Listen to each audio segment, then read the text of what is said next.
So today I'll be talking about 5 easy fish, like 5 beginner fish. Let me show you. So 5 fish that are very easy to keep and you can use in small aquariums. Talking about saltwater fish, so let me show you a few. You can also have them in big tanks, but if you don't want to have anything delicate and you're just starting, if you don't want to have something too delicate and you're just starting the hobby, so this fish will be good for you to start with. So my first recommendation will be clownfish. Let me show you. Clownfish is pretty much a staple in this industry at this point. So there's all kinds.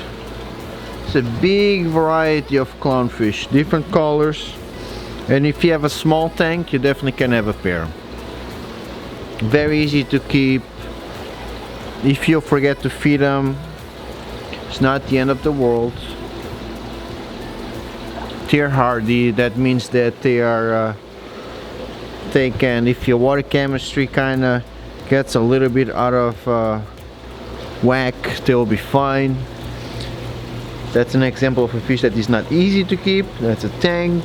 So later on, as you get more experience, you can do it. This one is fairly easy. That's a flame hawk, so it's easy to feed also. Regarding easy, I also mean another thing that's important regarding fish will be the feeding. Some fish are very finicky, very hard to feed. So if a fish is easy to feed, that makes it a good beginner fish. Fish that I'm saying, it's also fish that is reef safe, that will not eat the coral. There's also beginner fish for a fish only tank that are super hardy, super easy to keep. So we've seen the flame hawk, we've seen the clownfish. There's a few damsels that are not too aggressive. Actually, these ones are not aggressive at all. They're called the bluefin damsels, and I have them here in the show tank.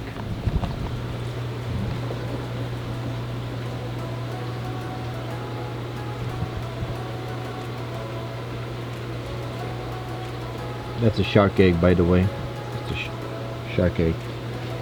But you see, there's one right there. So these little guys, they usually school together, and they are together. So anything that usually stays in a group together, they are not. They tend not to be aggressive. Aggression usually comes from being territorial, because they're trying to protect an area where they have their own food from a territory. So it's a limited resource where they are growing their own algae, and they want to protect that space. So that kind of depends on their survivality. Now if it's in a group, schooling, catching all the food, plankton and stuff like that, and if that group means that they will have more eyes to look for predators, they will stay together. They have more to gain than lose. So it's not very good to be aggressive to the other fish in the group, in the shoal. So we've seen 2 good beginner fish. Let's see another one. Striped Lenny, very easy to keep also, very easy to feed, and these ones are even from farm, they're farm raised, so that's even easier. So it's a good option. Then we have the dotty backs. 1, 2, 3. The little dotty backs, they're very easy to keep also, especially when they're farm raised.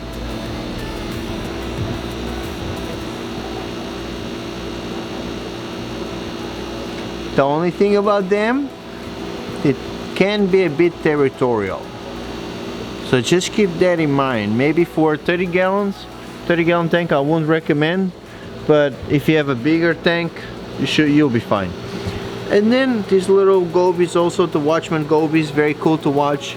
They actually can pair up with these, but you can have the pistol shrimp. No, I'm sorry, the Watchman goby pairing up with this little guy, which is a shrimp.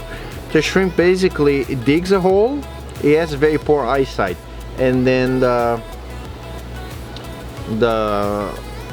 watchman goby watches, and if something comes in, the goby will go in, and then this guy goes in right away also. And he makes a very loud clicking noise that will scare up the other fish. So that's a symbiotic relation between those two.